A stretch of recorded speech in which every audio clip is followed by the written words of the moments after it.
Welcome back di Frekuensi 90. Hari ini kalian ketemu dengan podcaster paling ngocol abad ini, dengan Felix juga, tapi Felix yang berbeda. Karena Felix si podcaster kepo itu sekarang lagi gue kunci di kamar mandi biar dia bisa merenung, karena video-video yang dia buat itu sangat-sangat kaku dan gak menghibur sama sekali menurut gue.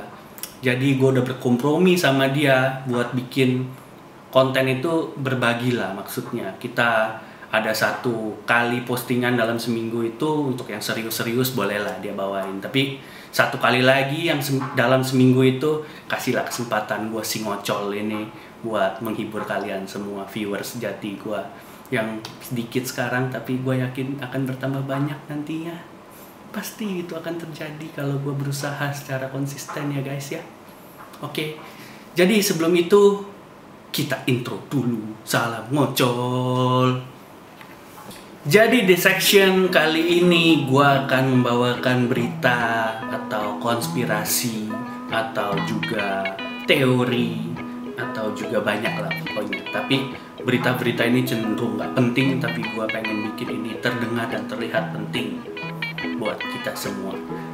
Ya karena section ini lebih santai, jadi gue cari topik yang santai buat kita dengarkan bersama ya guys.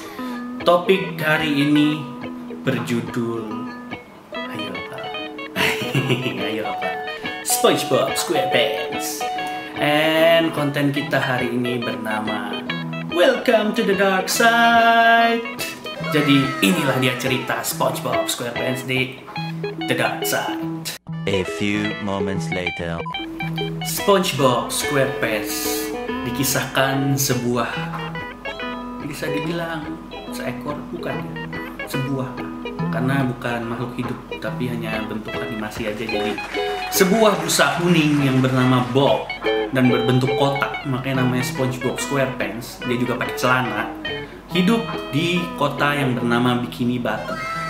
Bikini Bottom itu adalah kota bawah laut yang diceritakan oleh sutradaranya si Steven Hillenburg dan populer di Nickelodeon, channel anak-anak untuk kartun gitu. Jadi si SpongeBob ini tinggal di rumah nanas, dikisahkannya seperti itu, punya binatang peliharaan yang sepertinya itu kucing tapi berbentuknya siput, namanya Gary.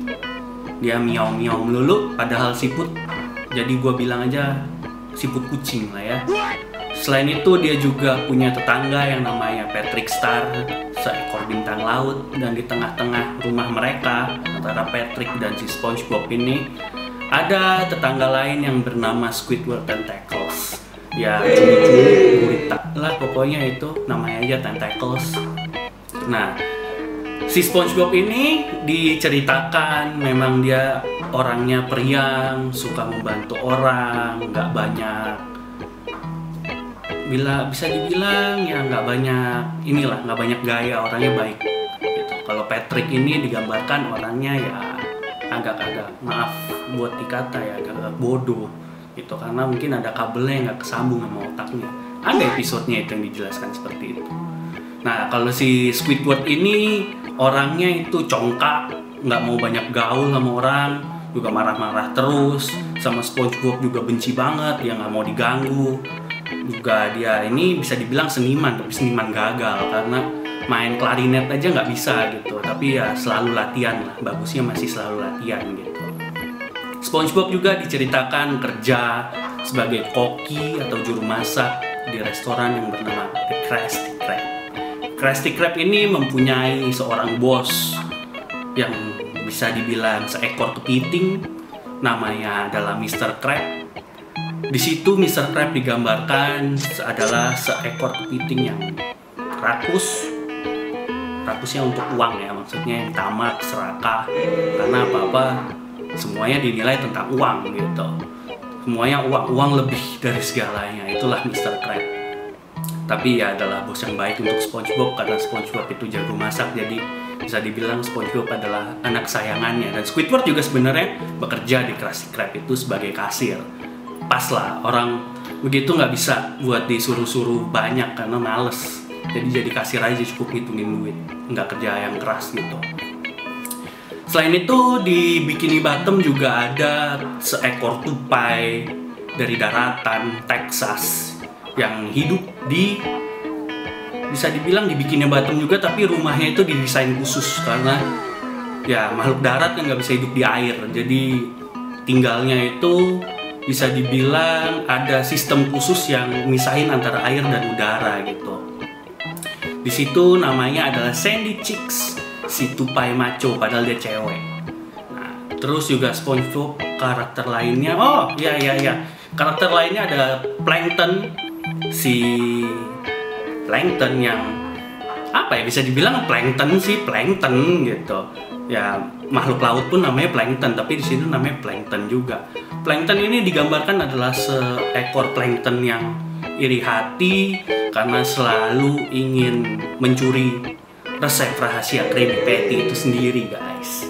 Jadi si plankton ini selalu punya banyak rencana buat ngambil resep rahasia, tapi selalu gagal karena ya itu ceritanya memang begitu, selalu gagal di tangannya Mr. Krab atau di tangannya SpongeBob. Si Plankton ini juga punya istri sebuah komputer yang namanya Karen. Ya, kecanggihannya si Karen ini juga sering membantu Plankton untuk dalam misinya mencapai pencurian resep Krabby Patty itu sendiri. Bisa dibilang SpongeBob SquarePants itu adalah kartun yang menghibur pada saat kita masih kecil. Saat gue masih bocil itu paling sering gue bangun sekitar jam 7 gitu. Gue inget banget dulu di tayanginnya itu salah satu TV kita jam 8 pagi udah mulai. Bahkan waktu gue makin gede gitu sering ada episode SpongeBob Marathon. Makanya dengan kegilaan dan kelucuannya yang menghibur kita, sometimes juga yang ceritanya dia itu out of the box, yang lucunya bener-bener ya kayak lucu bego sebenarnya, cuman lucu gitu aja sih.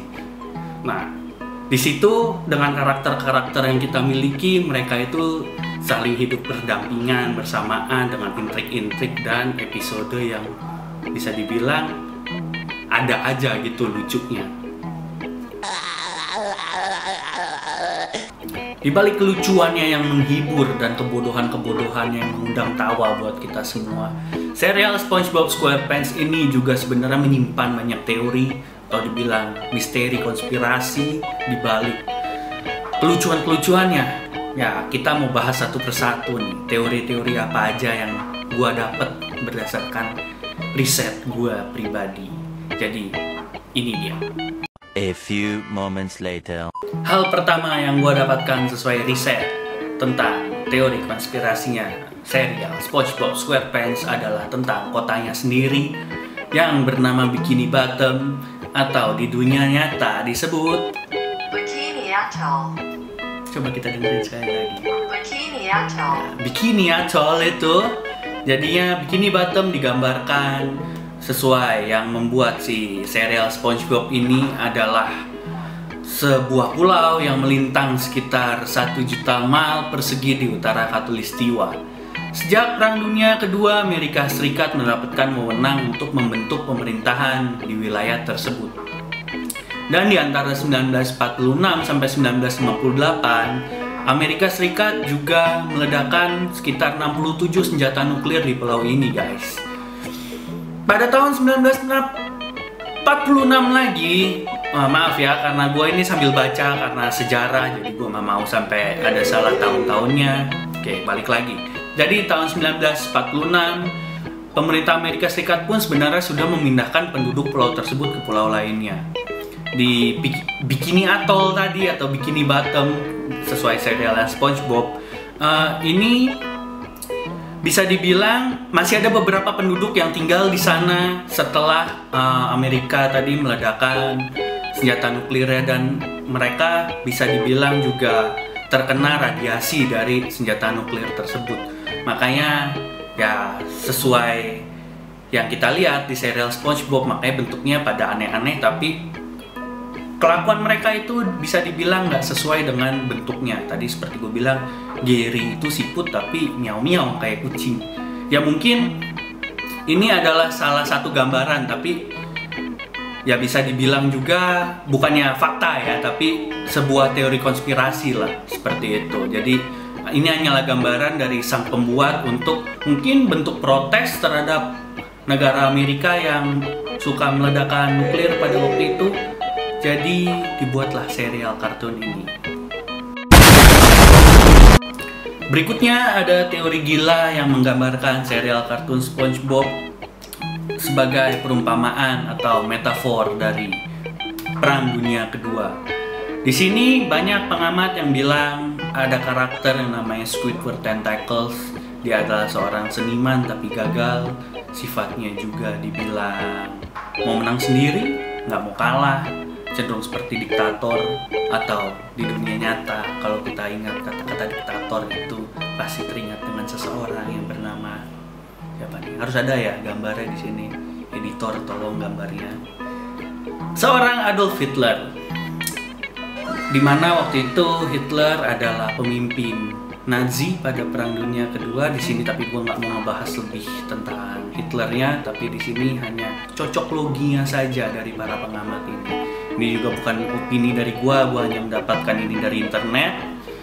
Dimana sosok Squidward atau yang digambarkan di real world ini sebagai Hitler sangat membenci SpongeBob yang juga digambarkan sebagai kaum Yahudi di dunia nyata oleh para pengamat tersebut.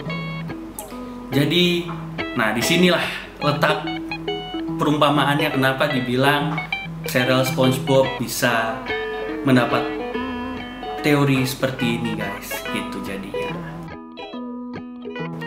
Next, ada teori konspirasi mengenai isi daging Krabby Patty. Pastinya kalian tahu, ini sebenarnya berita nggak penting untuk di dunia nyata, tapi ini bagus buat hiburan dan pengetahuan kita semua, terutama pencinta SpongeBob SquarePants yang selalu bertanya-tanya apa sih isi rahasia atau resep rahasia dari Krabby Patty itu sendiri. Bayangkan hamburger. Kalau kalian menonton serial SpongeBob pasti kalian tahu SpongeBob itu sebagai koki seperti dari yang gue bilang, dan Krusty Krab itu memiliki menu spesial yang dimana bisa membuat orang tergila-gila dan ketagihan saat memakannya. Menu itu adalah hamburger.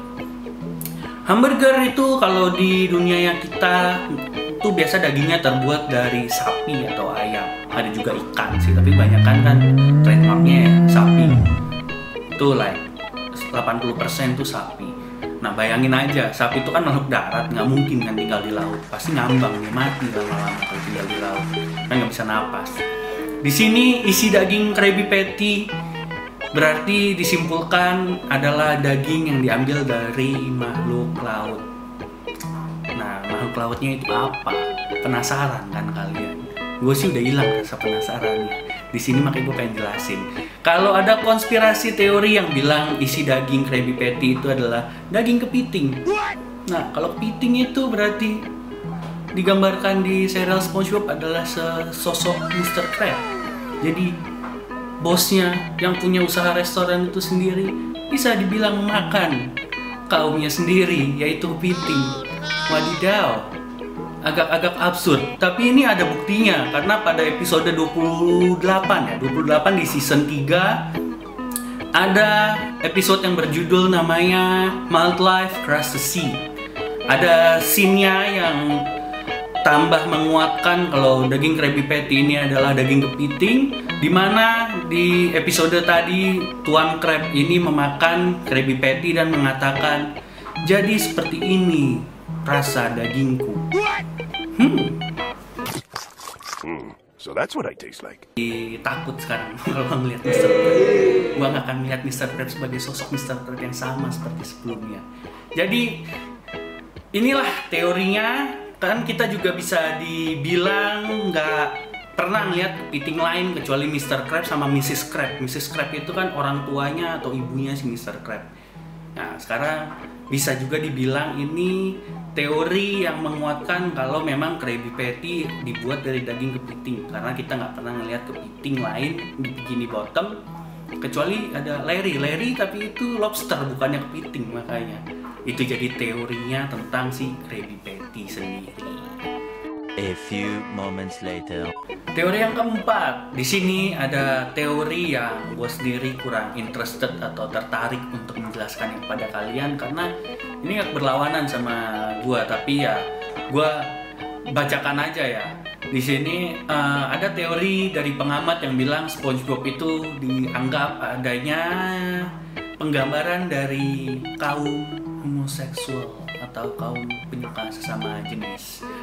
Di sini gue nggak tahu kenapa orang-orang pengamat ada yang bilang begitu, tapi ini dikuatkan oleh bukti kalau SpongeBob itu sifatnya, kan kalian tahu sendiri, periang, juga suka nolong orang, tapi nolong itu kadang terlalu berlebihan gitu.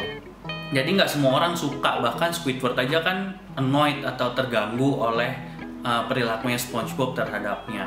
Nah di sini gue juga bisa kaitkan ke salah satu episode, mungkin kalian yang hardcore fan-nya SpongeBob ingat pada saat SpongeBob itu join klub penangkap ubur-ubur, dimana ketuanya waktu itu namanya Kevin.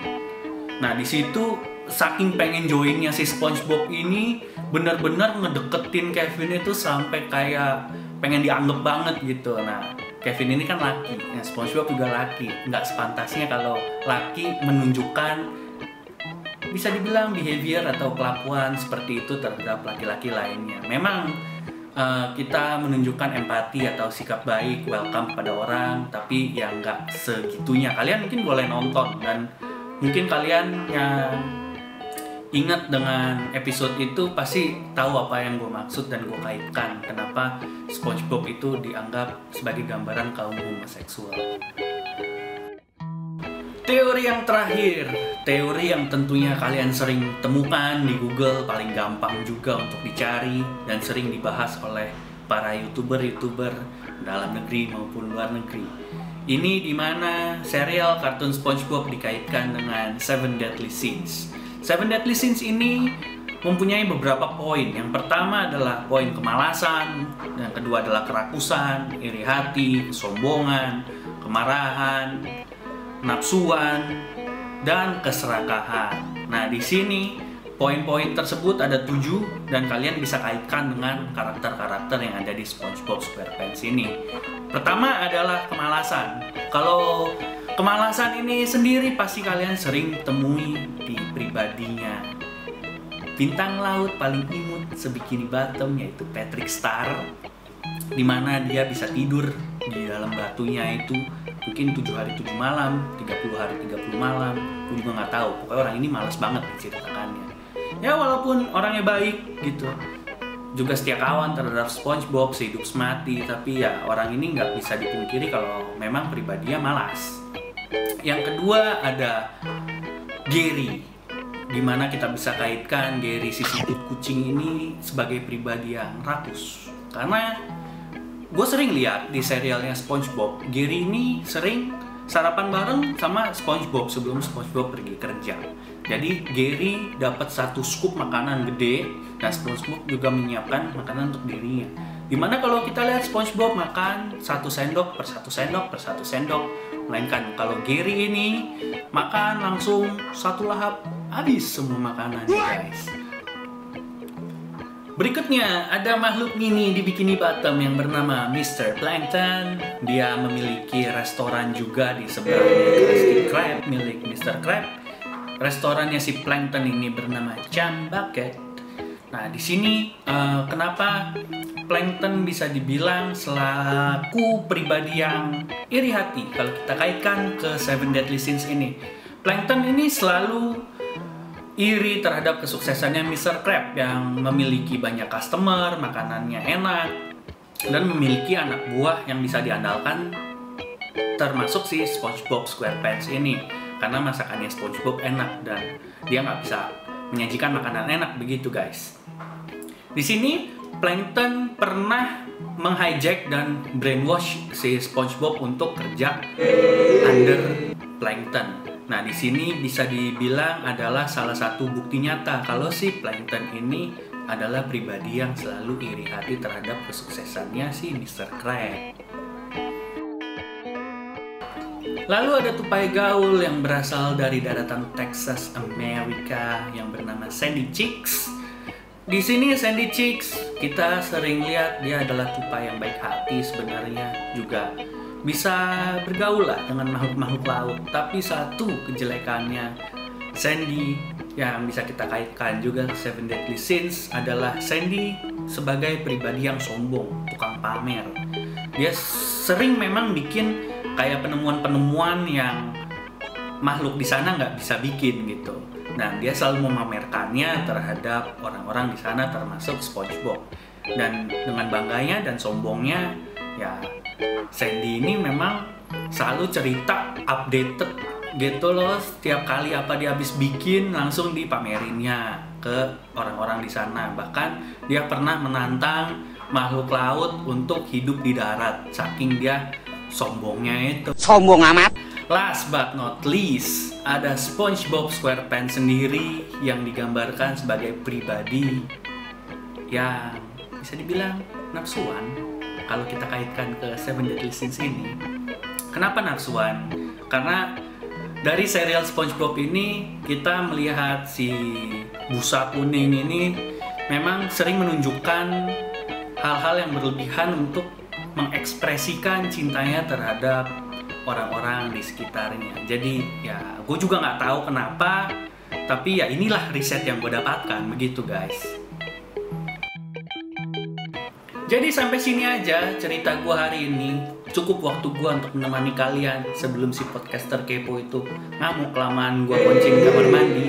Jadi gue selesaikan saja videonya sampai di sini, dan gue pengen sampein kalau kalian memang tertarik dengan berita-berita atau cerita konyol seperti ini, kalau kalian merasa terhibur dan bisa tertawa dengan adanya gue, tolong kalian komen di bawah tentang apa yang nextnya mungkin gue bisa ceritain lagi untuk kalian semua gitu loh.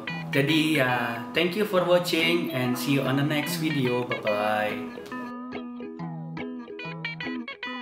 Mumpung gue masih punya waktu dan video ini belum gue akhiri sepenuhnya, gue pengen bilang pada kalian, jangan lupa untuk tonton terus channel Frekuensi 90, karena di sini kalian akan dihibur dan juga disuguhi oleh berita-berita yang membangun. Tapi kalau membangun itu bagiannya si siapa itu? Gue lupa tuh sama. Si kepo ya, si kepo. Kalau gue ini si ngocol akan menghibur kalian dengan cara yang berbeda. Tapi ya intinya sama, kita ini menghibur kalian gitu. Jadi mau gue bagi tim sebenarnya, kalian itu tim kepo atau tim ngocol, bisa kalian komen juga di bawah. Jadi gue ntar narikin fanbase satu-satu ya. Jangan lupa dukung si ngocol ini, karena si kepo itu terlalu old school buat gue ya. Ya udah deh, daripada kelamaan, bye bye.